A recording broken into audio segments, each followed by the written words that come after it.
नमस्कार है सभी को, स्वागत है आप सबका। हम धीरे धीरे पतंजलि योग सूत्र के बारे में समझने की कोशिश कर रहे हैं, जिसे हमें अपनी ज़िंदगी की प्रैक्टिस में लाना होगा। शुरुआत सुनने से होगी। कभी सुनते हैं हम ABC, तभी हम ज़िंदगी में इंग्लिश हिंदी लैंग्वेज सीख पाते हैं। ऐसे ही अभी हमारी शुरुआत है। सुनेंगे तभी कभी प्रैक्टिस में भी आएगी। पता होता है तो वो चीज़ दिख जाती है। अभी तक तो हमें पता ही नहीं था कि पतंजलि जी भी कोई है, फिर उनके यम है। यम में भी आगे आगे कैटेगरीज है। शॉर्टकट में हम 8 अष्टांग योग कह देते हैं, लेकिन एक एक पहलू को साधना,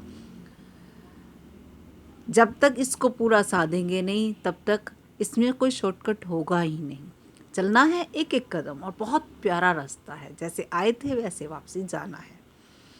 पहला हमने हार्मलेसनेस, यम 5 यम सबको याद होंगे, नहीं तो परसों की वीडियो में 5 यम के बारे में बताया गया था। कल उसमें से एक की डेफिनेशन बताई गई थी, हार्मलेसनेस। कहेंगे तो मैं लिंक डिस्क्रिप्शन में डाल दूंगी। अब फर्स्ट है यम हार्मलेसनेस, यानी हमें हमारे से हर तरह की दुश्मनी हमारे मन से किसी के लिए ख़त्म हो जाएगी। जैसे कि बुद्ध भगवान, जैसे कि कोई भी बुद्ध पुरुष देख लीजिए, कृष्ण भगवान देख लीजिए, देखो तो उन्होंने अपनी सेना दुर्योधन को दे दी और खुद अर्जुन के साथ आ गए। ऐसा कभी होता है कि मतलब घर के परिवार के सदस्यों को दूसरे खेमे में भेज दो और खुद दूसरे खेमे में आ जाओ? ऐसा होता है? कितने मतलब सेना भी कितनी, जो उनके राजा ने कहा उन्हीं के राजा के खिलाफ लड़ने को तैयार हो गए। ये सब क्या है? ये सब हार्मलेसनेस को, ये जो सच्चाई है उसके लिए लड़ते हैं। उनके लिए अंदर द्वेष नहीं है।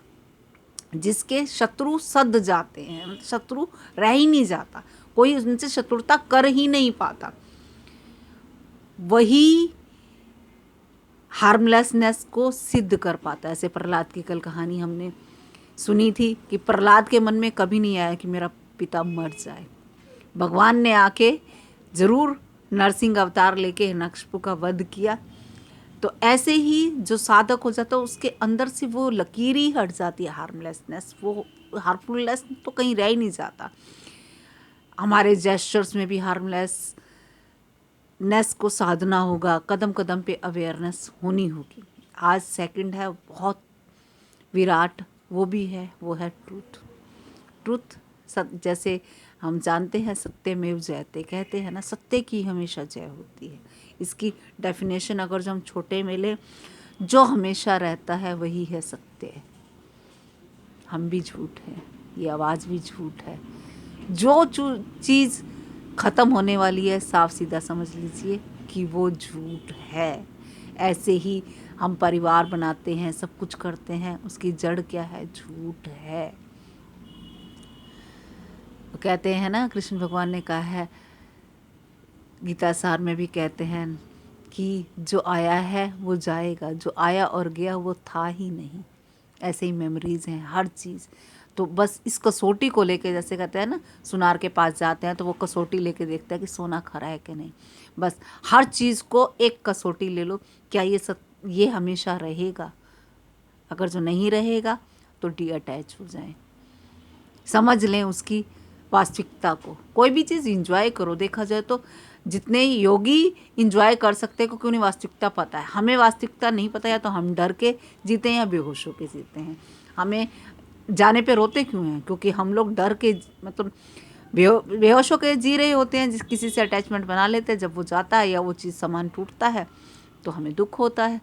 ऐसे ही हम प्रियजनों के बारे में भी सोचते हैं, और जो लोग ये चीज़ समझते हैं वो उनका समझ से अपना प्रेम भी प्राप्त करते हैं। जैसे कृष्ण भगवान को पता था कि हाँ, जो भी है क्षण भंगुर है, तो उन्होंने उसका मज़ा भी लिया और चला गया तो रोए भी नहीं, तब भी वो मज़े में रहे।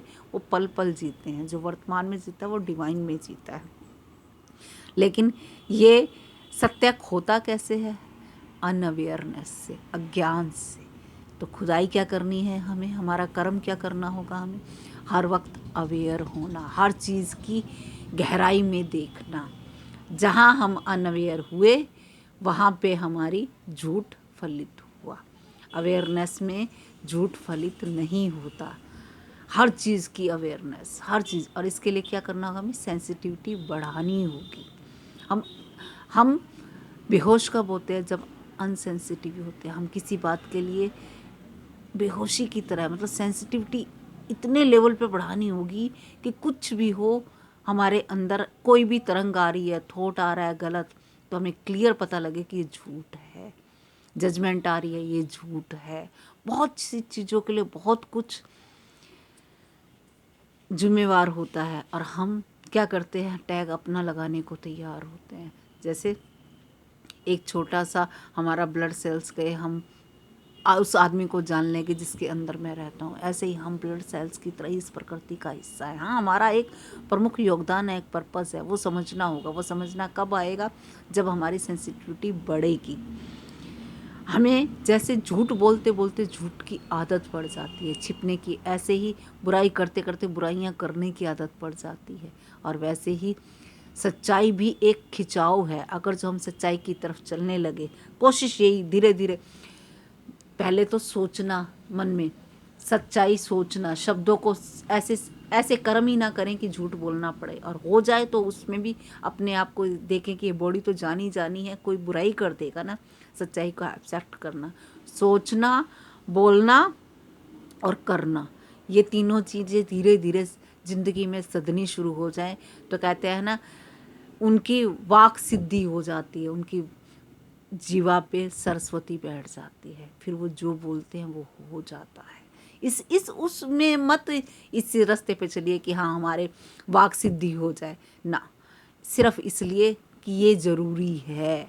हार्मलेसनेस, दूसरा सत्य, उसके बिना आगे जा ही नहीं जाएगा। चाहे कितने भी जन्म लगा ले, तो अभी से क्यों ना शुरू करें। हम अपने मन से बहुत गरीब हैं।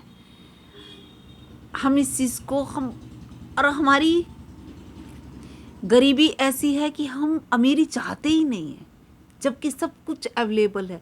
सिर्फ हम एक क्षणभंगुर के लिए, खुशी के लिए झूठ बोल के इतनी ऊंची सच्चाई जो परमात्मा है, वो सत्य स्वरूप है, उसको छोड़ देते हैं और सोचते हैं क्षणभंगुर एक बार मिल जाए, उसका मज़ा ले लें। कितने छोटी बुद्धि है हमारी। विराट होना होगा, समझना होगा। हम ये कहते हैं 60 साल की ज़िंदगी एंजॉय कर ले, देखी जाएगी। उसका तो खड्डा है, मरेंगे हम लोग। और जिसने प्रैक्टिस कर ली, वो कहते हैं ना भव सागर तरना, वो उसको टाप जाएगा, दोबारा जन्म ही नहीं लेना पड़ेगा। आगे के चक्रव्यूह खत्म हो जाएगा। तो चक्रव्यूह खत्म करने के लिए 50-60 साल में से कितने साल तो निकल चुके हैं हमारे। ज़्यादा कितने साल की ज़िंदगी होगी, होने को कल भी मर सकते हैं, आज रात भी मर सकते हैं, बात करते करते भी कुछ हो सकता है। ये तो कुदरत जाने। जो अभी गुजरात में हुआ है, कितनी हर रोज़ ही हम सुनते हैं पड़ोस में ये हो गया, उसके घर ये हो गया, उसने ऐसा किया। मतलब हम सोचते हैं हम बचते रहेंगे। ये ऐसा क्यों लगता है? क्योंकि हमारे अंदर एक सत्य भी है जो कभी नहीं मरेगा। लेकिन बेहोशी से हम मरेंगे तो हम शरीर ही समझ के मर रहे हैं, तो आगे शरीर ही तो लेंगे। तो अगर जो हमने जीते जी समझ लिया कि हम ये शरीर से अलग होकर खुद को देख लिया, समझ नहीं लिया, देख लिया कि मुझे इन कानों के बिना भी सुनाई दे सकता है। सपने में हम कैसे सुनते हैं, आंखों के बिना भी दिखाई दे सकता है। तो हमें इस शरीर की व्यर्थता समझ आ जाएगी। और जहाँ व्यर्थता आ जाएगी, ये छूट जाएगा। छूट जाएगा तो और आसानी हो जाएगी। तो आगे की यात्रा साधना की और आसान हो जाएगी। ये पेन भरा शरीर है, इसके अंदर एक स्वस्थ स्वास्थ्य रहता है, उसकी खोज ही है सत्य की खोज। देखते हैं कितना एब्जॉर्ब होता है। ये रिकॉर्डिंग करने के बाद इसको मैं दिन में कई बार सुनती हूँ। ये मेरी सेल्फ अफर्मेशन के लिए बहुत अच्छा काम करता है, क्योंकि खुद से खुद सुनो, लगता है कि अभी क्या हम इस पे चल रहे हैं। बार बार ड्रिफ्ट होता है मन, फिर आ जाता है, बहुत आसान लगता है। आप भी अगर जो लगता है थोड़ी सी टच की है, तो इसे, मेरे पास अपनी आप लोग को सेंसेशंस देने के लिए कुछ नहीं है, क्योंकि ये सत्य का रास्ता है। सेंसेशन तो शॉर्टकट है।